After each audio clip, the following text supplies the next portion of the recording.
ချက်စီချင်းကြီးကိုပြိသက်တွေအားလုံးပဲမင်္ဂလာပါဗောနော်ဆိုတော့ကျွန်တော်တို့ပြောခဲ့သလိုပဲရှာဘီလွန်ဆိုကတော့ဒါချက်စီသင်းရဲ့လာမဲ့နီးပြသစ်ဖြစ်လာဖို့အတွက်လုံးဝကျင်းသေးသွားခဲ့ပြီဖြစ်တယ်ဗောနော်ဆိုတော့အဲ့ဒါမျိုးသတင်းတွေမထွက်ခင်အတိဟိုပါဗောနော် officially မထွက်လာခင်ကတည်းကကျွန်တော် post လေး YouTube ရဲ့ TikTok ရဲ့ Facebook မှာတင်ခဲ့ပြီးပြီဗောနော်တင်ခဲ့ပြီးသားဖြစ်တယ်ဆိုတော့ကျွန်တော်တို့ပြောထားတဲ့အတိုင်းပဲချက်စီသင်းဘက်ကဒီ transfer policy နဲ့ပတ်သက်လို့ရှိရင်အနည်းငယ်တော့မဟုတ်ပါဘူးဒီ short ပေးလိုက်တယ်ဗောနော် short ပြီးတော့ညှိနှိုင်းလိုက်တဲ့အချိန်မှာအဆင်ပြေသွားတယ်ပေါ့နော်ပို့ပြီးတော့မြန်ဆန်သဘောတူညီမှုရသွားတယ်ရှာဘီလိုဆိုဘက်ကလည်းချက်စီသင်းမှာလက်ရှိနေတဲ့ squad ကိုနောက်ထပ် up to ထပ်လုံးမဲ့ squad ပါဆိုလို့ရှိရင်တေချာပေါက်အောင်မြင်နိုင်တဲ့project တစ်ခုဖြစ်လိမ့်မယ်လို့နီးပြသစ်ဖြစ်တဲ့ရှာဘီလိုဆိုအနေနဲ့လည်းယုံကြည်တယ်ချက်စီရဲ့လက်ရှိအသင်းမှာရှိနေတဲ့ကစားသမားတွေဟာလည်းသူ့အနေနဲ့အသုံးချလို့ရတဲ့ကစားသမားတွေဖြစ်တယ်လို့ယုံကြည်သလိုထပ်ပြီးတော့လည်းလာမဲ့ transfer မှာပေါ့နော်အသင်းကတာဝန်ရှိသူတွေပေါ့ driver တွေနဲ့ပူးပေါင်းပြီးတော့သူကလည်းပါဝင်ပြီးတော့ကစားသမားခေါ်မှုတွေလုပ်သွားမယ်အထူးသဖြင့်တော့ဘိုးခန်းစင်မှုရဲ့ကွင်းလယ်လူရဲ့ပြီးတော့တိုက်စစ်မှုတူရဲ့ကိုထပ်ပြီးတော့ခေါ်မယ်လို့ကျွန်တော်တို့သိရတယ်လက်ရှိအကြမ်းမြင် plan ထဲမှာပေါ့နော်ဆိုတော့အဲ့ထဲမှာဒီ ready made player ပေါ့နော် ready made ဆိုတာကတကယ်ကိုအတွေ့အကြုံဝါရင်ပြီးတော့ squad ကိုဥဆောင်နိုင်မဲ့ player မျိုးတွေကိုအဓိကဦးစားပေး choice အနေနဲ့ဒါ Chelsea အသင်းဘက်ကနေပြီးတော့ခေါ်ယူသွားဖို့ရှိတယ်လို့လည်းကျွန်တော်တို့သိရတယ်၄နှစ်စာချုပ်ချုပ်ဆိုမှာဖြစ်ပြီးတော့ official ကျွန်တော်တို့ကင်တွယ်မှာတော့ကျွန်တော်တို့ဇူလိုင်1ရက်နေ့မှာစပြီးတော့အသက်ဝင်မယ်လို့သိရတယ်ပေါ့နော်ဆိုတော့ကျွန်တော်ဒီ6လပိုင်းကိုတော့ကျွန်တော်ဒီလိုပဲပြီးဆုံးသွားမယ်ပေါ့နော်ရာသီကုန်ထိတော့ဒီတိုင်းပဲကျွန်တော်တို့သွားတော့မှာဖြစ်တယ်ပြီးတော့မှဒီဇူလိုင်လ1ရက်နေ့မှာစပြီးတော့ရှာဘီလွန်ဆိုအနေနဲ့ Chelsea အသင်းကိုကင်တွယ်မယ်လို့သိရတယ်ဆိုတော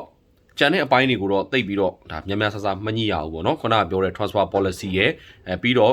club နဲ့ဆိုင်တဲ့ကိစ္စတွေကိုပေါ့နော်ဒီအရင်တုန်းကဒါနီးပြရည်နဲ့ပတ်သက်လို့ရှိရင် Chelsea အနေနဲ့အနှဲငယ်လေး restrict လုပ်ထားတဲ့အရာတွေအပေါ်မှာတော့ဒါရှာဘီလွန်ဆိုကိုဖြေလျှော့ပေးခဲ့တယ်လို့သိရတယ်ပေါ့နော်ဒါကြောင့်လည်းဒီလောက်ကိုများဆဆဖြစ်သွားတာဖြစ်တယ်ပြီးတော့ဒီ Chelsea ရဲ့တာဝန်ရှိသူတွေအနေနဲ့ကလည်းဒီအတိတ်ကသူတို့ရဲ့ဒီ mistake တွေပေါ့နော်တောက်လျှောက်တာသူတို့စတင်ဝယ်ယူပြီးတဲ့အချိန်ကနေစပြီးတောက်လျှောက်သူတို့လောက်လာတဲ့အပေါ်မှာတချို့တော့အမှားတွေကိုသူတို့ကိုယ်တိုင်လည်းဒါဝန်ခံတယ်ဆိုတဲ့အနေထားမျိုးပေါ့နော်သူတို့အမှားတွေကိုသူတို့အကောင်းဆုံးဒါပြင်ဆင်မယ်ဆိုတဲ့အချက်ပေါ့နော်အဲ့ဒါကြောင့်မလို့ပဲဒီလက်ရှိချိန်မှာဒီအသင်းနဲ့လည်းအကန့်အညီဆုံးဖြစ်မယ်ပရိသတ်တွေရဲ့တောင်းဆိုမှုလည်းများတဲ့ရှာဘီလွန်ဆိုကိုသူတို့အနေနဲ့အကောင်းဆုံးရအောင်ပေါ့နော်နီးပြအဖြစ်ရအောင်လို့သူတို့အနေနဲ့ဆွေးနွေးညှိနှိုင်းခဲ့တယ်လို့သိရပါတယ်ဆိုတော့ဘာပဲပြောကျွန်တော်တို့ Chelsea အသင်းအနေနဲ့ကနောက်ရာသီမှာဟိုပါပေါ့နော်challenge တွေလည်းရှိတယ်။ဘာလို့ဆိုတော့လက်ရှိချိန်မှာဒါဥရောပဝင်ခွင့်တွေကတော်တော်လေးကိုကျွန်တော်တို့အတွက်အခြေအနေမကောင်းတဲ့အနေအထားမျိုးဖြစ်သွားတော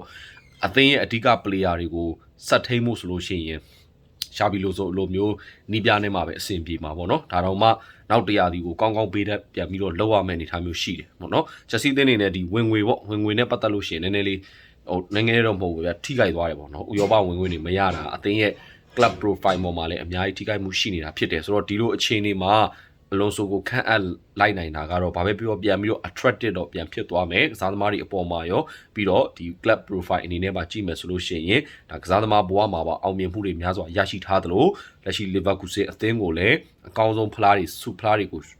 စုခုပေးတာပေါ့ပြီးတော့ကျွန်တော်တို့အားလုံးသိတဲ့အတိုင်းပဲဒီလူငယ်တွေကိုလည်းအကောင်းဆုံးမြေတောင်မြှောက်ပေးနိုင်တယ်ပြီးတော့ကိုပိုင်ပုံစံနဲ့ရှိတဲ့ဒါနီးပြပေါ့နော်လုံးဝဒီဟောပေါ့လက်ဆောင်ထပ်မဲ့နီးပြလို့တော့ကျွန်တော်မျောလင့်ထားတယ်ပေါ့နော်ဆိုတော့ဒါမဲ့တခုတော့ရှိတယ်တိချာလေးနီးပြနဲ့တိုင်ပင်ပြီးတော့လှုပ်စေခြင်းနဲ့ပြီးလို့ရှိရင်တေချာလေးအချိန်ပေးပြီးတော့သွားရမယ်ပေါ့နော် ticket ရှိသွားလုံနေတော့မရအောင်ဒါကတကယ်ကို profile ရှိတဲ့ဒါတခုနောက်ပိုင်းမှာပြန်ကြည့်လိုက်မယ်ဆိုလို့ရှိရင်တော့ top volley တို့နောက်ပိုင်းခန့်ခဲ့တဲ့နီးပြတွေထဲမှာဆိုလို့ရှိရင်တော့ဒါကပထမဆုံးဘာပြောလောက်လာဖြစ်တယ်လို့ကျွန်တော်တို့ပြောလို့ရတယ်ပေါ့နော်ကျန်တဲ့နီးပြတွေလည်းမကောင်းလို့ပြောရတော့မဟုတ်ပါဘူးเนาะဆိုတော့လက်ရှိချိန်မှာရှာပြီးလို့ဆိုတော့ဘာပြောဘောလုံးလောကမှာ profile မြင့်တဲ့သူတူကို Chelsea အသင်းနေနဲ့ဒါ